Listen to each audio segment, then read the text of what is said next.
بسم اللہ الرحمن الرحیم. السلام علیکم ورحمۃ اللہ وبرکاتہ. ظہیر الحسن ٹیم ظہیر نامہ کے ساتھ ایک نئے پروگرام کے ساتھ ایک نئے مہمان کے ساتھ آپ کی خدمت میں سلام پیش کرتا ہے. امید کرتا ہوں کہ آپ جہاں بھی ہوں گے ہنستے بستے کھلتے کھلاتے خوشیوں کی پھول بانٹتے اور سمیٹتے ہوں گے.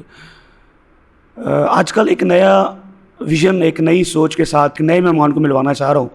وہ ہمارے لیے ایک رول ماڈل کی حیثیت رکھتے ہیں. وہ دینی تعلیم کے ساتھ ساتھ درس نظامی کے ساتھ ساتھ دنیاوی تعلیم کے ساتھ بھی مالا مال ہیں. وہ علم کے ایک سورج کی طرح ہے اور ایسا سورج جو نہ صرف دنیاوی تعلیم کے ساتھ لوگوں کو روشناس کروا رہے ہیں بلکہ دینی تعلیم کے ساتھ بھی ہے. میرے ساتھ موجود ہیں میرے مہمان ڈاکٹر مولانا محمد فاروق صاحب. ہم ان سے ان کی تعلیمی حالات کے بارے میں، ان کی امامت کے بارے میں، ان کی جو دنیاوی معاملات ہیں ان کے بارے میں بات کریں گے. السلام علیکم سر. وعلیکم السلام. سر کیسے ہیں آپ؟ الحمدللہ جی. سر میں چاہتا ہوں کہ آپ اپنے الفاظ میں جو ہے وہ اپنا تھوڑا سا تعارف کروائیں تاکہ گفتگو کا جو ہے وہ باقاعدہ سے آغاز کر سکیں. جی میرا نام ڈاکٹر فاروق علی اور میں جامع مسجد بلال غلہ منڈی میں ایز اے خطیب اپنے فرائض سر انجام دے رہا ہوں. میں نے میٹرک اسی ماناوالا شہر گورنمنٹ ہائی اسکول میں کیا. میٹرک سائنس کے میں کرنے کے بعد اس کے بعد مجھے ایک لگن پیدا ہوئی کہ یہ اسلامی تعلیمات بھی حاصل کرنی چاہیے. اس لیے میں نے درس نظامی کے لیے دارالعلوم محمدیہ غوثیہ بیرا شریف کا انتخاب کیا کیونکہ وہاں پر دینی تعلیم کے ساتھ ساتھ دنیاوی تعلیم کی بھی دی جاتی تھی.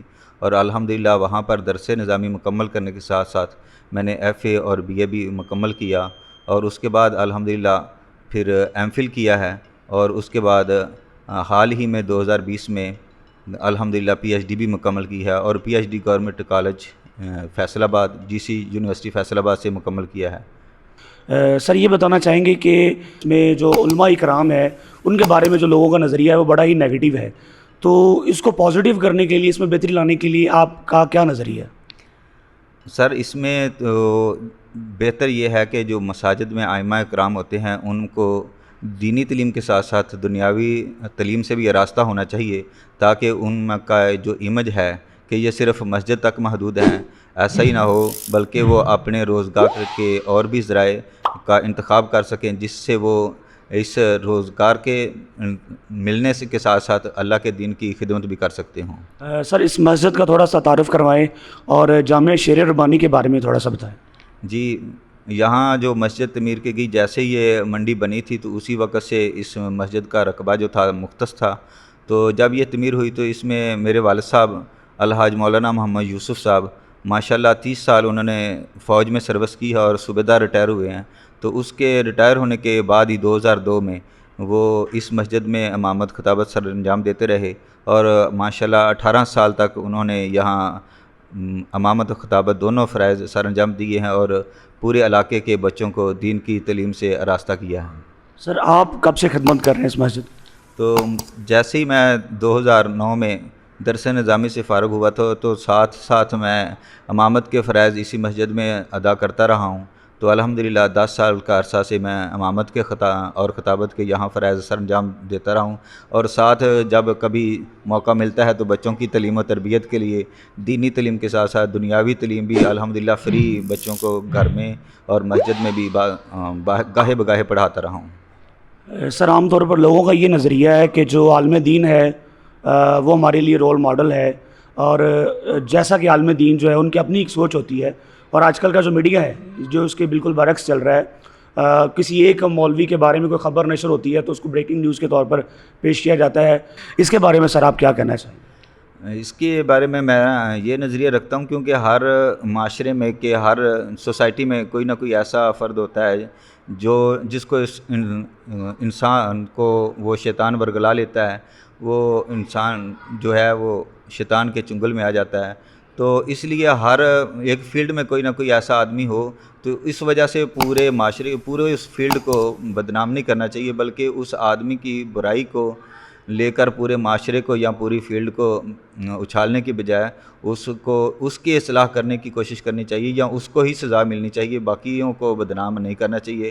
خاص طور پر یہ جو جیسے ہمارے سفید کپڑے ہوں تو اس پر ہلکا سا بھی داغ ہو تو نظر آ جاتا ہے، ایسے ہی ہم جو اہل دیندار طبقہ ہیں تو ان پر یہ زیادہ اس طرح کی بات کو چھالا جاتا ہے. تو ایسا ہونا نہیں چاہیے لیکن ہمیں بھی اس برے فعل سے یا برائی سے خود تو بچتے ہی ہیں اور دوسروں کو بھی بچنے کی تلقین کرنی چاہیے. سر دینی تعلیم تو ضروری ہے, ہمارا ایمان ہے, ہم مسلمان ہیں, اس کے ساتھ دنیاوی تعلیم کا جو ہونا وہ کتنا ضروری ہے, آپ کیا سمجھتے ہیں؟ جی بالکل, دین اور دنیا یہ دونوں ہی ہیں, کیونکہ دونوں ساتھ ساتھ چلتی ہیں, کیونکہ بغیر دونوں پہیوں کے گاڑی نہیں چل سکتی. اسی طرح سے اس دنیا میں رہتے ہوئے دنیا کو اچھے انداز میں گزاریں گے تو جیسے کہ انبیاء کرام بھی اسی طرح سے وہ دنیا میں رہتے ہوئے اس معاشرے کے ساتھ چلتے ہوئے اپنے اللہ کے احکامات کو سر انجام دیتے رہے ہیں اور اللہ کے پیغام کو پہنچاتے رہے ہیں. تو کیونکہ اللہ تعالیٰ نے یہ ہمارے لیے نظام ایسا بنایا ہے کہ یہ اس دنیا میں رہتے ہوئے اس دنیا کی اصلاح کرنی ہے, نہ کہ اس دنیا میں ہی دل لگانا ہے. اس دنیا میں رہتے ہوئے اس دنیا کی اصلاح کرتے ہوئے ہمیں اپنی روزی کا بھی بندوبست کرتے ہوئے لوگوں کی اصلاح کی طرف توجہ دینی ہے. سر درس نظامی, دنیاوی تعلیم, جاب, مدرسہ, مسجد, اس کے ساتھ ساتھ پی ایچ ڈی کرنا وہ ایک نئی ڈائریکشن, اس کے لیے ایک فل ٹائم جاب ہے, تو ان سب کاموں کو آپ نے کیسے سائڈ پر رکھا اور اس کو ٹائم دیا؟ یہ کافی مشکل مرحلہ تھا میرے لیے, خاص طور پر میں جب درس نظامی سے فارغ ہوا اور ساتھ ہی اللہ تعالیٰ کے کرم سے یہ مجھے سرکاری جاب بھی مل گئی, تو یہ میرے لیے بہت ہی مشکل تھا. لیکن سب سے اہم بات یہ ہے کہ میرے والد صاحب کی دعائیں اور ان کی محنت تھی اور ان کا جنون تھا, ان کی لگن تھی, جس کی وجہ سے بس مجھے حوصلہ اور ہمت ملتی گئی اور اس جانب میں نے قدم بڑھاتا گیا اور الحمدللہ اللہ کے کرم سے یہ منزل کو حاصل کیا, یہ ماشاءاللہ پی ایچ ڈی کی منزل کو. سر پی ایچ ڈی کے حوالے سے بات کرنا چاہوں گا کہ آپ کا جو تھیسس کا ٹائٹل تھا یا آپ نے کس پہ کام کیا ہوا ہے؟ یہ میرا تھیسس کا ٹائٹل ماشاءاللہ یہ سیرت نبی صلی اللہ علیہ وسلم پر ہے, جس کا عنوان ہے مستدرک حاکم کی روایات سیرت کا تحقیقی مطالعہ. اس میں مستدرک حاکم کی جو روایات ہیں سیرت کے حوالے سے, ان کی کتاب میں سے لے کر پھر ان کا امام ذہبی کے حوالے سے تجزیہ پیش کیا گیا ہے کہ امام ذہبی نے ان جو روایات ہیں سیرت کی امام حاکم نے لکھی ہوئی ان پر انہوں نے جرح تعدیل کیسے کی ہے, پھر ان میں جو ہمارے لیے رہنمائی ہے کہ حضور صلی اللہ علیہ وسلم کے وہ گوشے وہ پہلو جو عام سیرت کی کتابوں میں ہیں تو ملتے ہیں, اور ایسے گوشے بھی ہیں, ایسے پہلو بھی ہیں جو عام سیرت کی کتابوں میں نہیں, وہ الحمدللہ مستدرک حاکم میں موجود ہیں.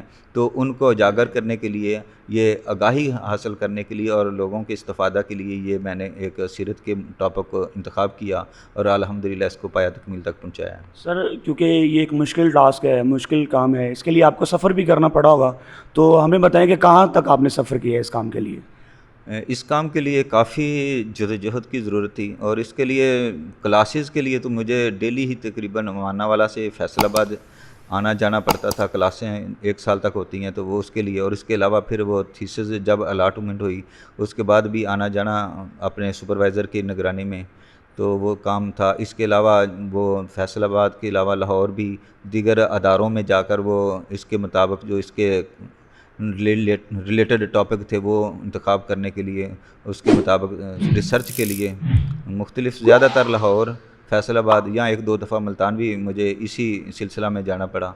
تو یہ کافی مشکل کام اس لیے تھا کہ ہم ایک یونیورسٹی سے کافی دور ہوتے ہیں, تو دیہی علاقے میں رہتے ہوئے اس طرح سے لائبریریوں تک رسائی نہیں ہوتی. لیکن الحمدللہ یہ وقت نکال کر اسی کام کے لیے تو میں نے اس کو پایہ تکمیل تک پہنچایا. وہ یہ کہ الحمدللہ والد صاحب نے ہی وہ یہ سارا انتظام کیا, اور ساتھ وہ میری شادی بھی ہو گئی.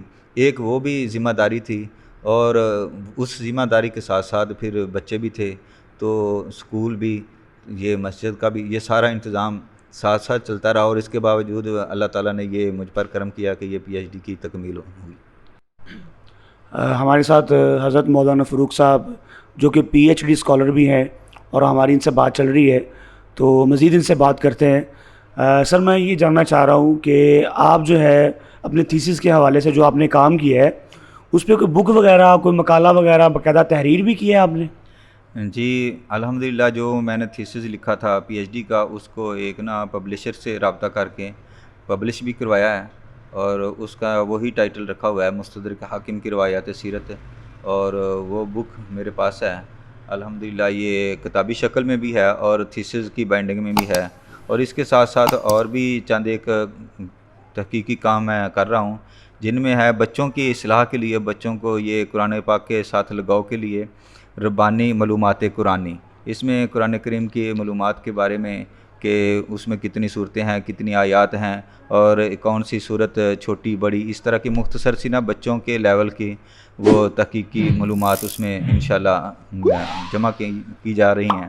اور اسی طرح سے ایک اور کتاب لکھنے کی کوشش کر رہا ہوں، تو جس میں نوجوان نسل کے لیے اور معاشرہ کی اصلاح کے لیے بہت ہی اہم ہے، کہ جس میں ربانی قصص قرآنی، یعنی قرآن کریم میں ایسے واقعات جو اللہ تعالیٰ نے بیان کیے ہیں اور ان سے ہم کس طرح سے استفادہ کر سکتے ہیں، اس حوالے سے وہ ایک میں کتاب لکھ رہا ہوں۔ تو انشاءاللہ وہ پروف ریڈنگ کے لیے گئی ہوئی ہے، تو انشاءاللہ وہ بھی انشاءاللہ منظر عام پر آ جائے گی۔ اس کے ساتھ جیسا کہ اب قربانی قریب ہے، تو اس کے حوالے سے میں نے ایک چھوٹا سا رسالہ تیار کیا ہے، ربانی قربانی، جس میں مسائل و فضائل بیان کیے گئے ہیں کہ قربانی کے بارے میں جو فضیلتیں ہیں اللہ کے پیارے نبی صلی اللہ علیہ وسلم نے بیان کی، ان کو احادیث کے حوالے سے درج کیا ہے، تو تاکہ لوگوں میں یہ قربانی کرنے کا شوق اور جذبہ پیدا ہو۔ اور بچوں کی تعلیمات کے لیے قرآن پاک کو سمجھنے کے لیے، اس کو اچھی قرأت کے ساتھ پڑھنے کے لیے یہ بچوں کے لیول کا ایک تجویدی قاعدہ تیار کر رہے ہیں ہم، ربانی تجویدی قاعدہ، جو کہ تجوید و قرأت کے ضروری قواعد کے ساتھ انشاءاللہ جلد ہی منظر عام پر آئے گا۔ تو یہ میں چند ایک بکس کے حوالے سے کام کر رہا ہوں انشاءاللہ۔ ماشاءاللہ جی، آپ کا کام بہت اچھا ہے سر۔ جس جگہ پہ ہم بیٹھے ہیں اس کے بارے میں تھوڑا سا بتائیے گا۔ یہ ماشاءاللہ قطرہ قطرہ ملتے دریا بن چکا ہے، تو جب سے درس نظامی میں کلاس اول سے ہی یہ مجھے شوق تھا کہ کتابیں جمع کرتے جائیں، تو وہ اس شوق سے میں نے اسی لگن سے وہ کتابیں جمع کرتا رہا ہوں۔ تو الحمدللہ یہ آج ایک کتابوں کا بہت بڑا ذخیرہ میرے پاس جمع ہو چکا ہے۔ تو اس کا سب سے بینیفٹ یہ ہے کہ ریسرچ کے حوالے سے جو اہم کتابیں ہیں، مثلاً سیاستہ کا اصل جو عربی فاؤنڈ ہے، عربی کتابیں ہیں وہ لی ہیں، اسی طرح سے زیادہ تر عربی کتابیں اور ان کے تراجم کچھ ہیں جس سے ہم یہ ریسرچ کے حوالے سے اہم کام کر سکتے ہیں۔ اس لیے یہ میں نے ساتھ ساتھ خود ہی کتابیں خریدتا رہا ہوں، یہ والد صاحب کے ایفرٹ کے ساتھ، ان کے مدد کے ساتھ ماشاءاللہ یہ میں نے کتابیں خریدی ہیں۔ تو یہ ماشاءاللہ لوگوں کی استفادہ کے لیے یہ لائبریری بھی عام کھلی رہتی ہے، بعض اوقات لوگ دوست احباب آتے بھی ہیں اور اس میں بیٹھ کر بھی مطالعہ کر سکتے ہیں، اور بعض لے کر بھی کتاب کو جاتے ہیں، جس سے اس میں دینی شوق و جذبہ بڑھتا ہے۔ سر آخر پہ کوئی پیغام دینا چاہیں نسل نو کو، اور جدید جو مدرسہ سسٹم ہے اس کو ڈیولپ کرنے کے لیے، یا جو مدرسے کے بچے ہیں ان کے لیے کوئی پیغام دینا چاہیں؟ جی، اس حوالے میں اپنے مربی و رہنما جسٹس پیر محمد کرم شاہ الازہری رحمۃ اللہ تعالی علیہ کے حوالے سے عرض کروں گا کہ جس طرح سے انہوں نے دین کے ساتھ ساتھ دنیاوی تعلیم کو بھی اپنے مدرسہ میں لازم قرار دیا تھا اور ہمیں پڑھاتے رہے ہیں، اسی طرح سے اب بھی لوگ اس جانب آنے سے ہچکچاتے ہیں کہ ہم دنیاوی تعلیم کیوں دیں، لیکن یہ اشد ضرورت ہے تاکہ اس جو مدارس میں پڑھنے والے بچے ہیں ان کو بھی یہ دنیاوی تعلیم سے روشناس کرانا چاہیے۔ خاص طور پر آج کمپیوٹر کا ان کو آنا چاہیے، تاکہ وہ اس سے بہت سے دنیاوی جو مسائل ان کو ہوتے ہیں اس سے بچ سکتے ہیں۔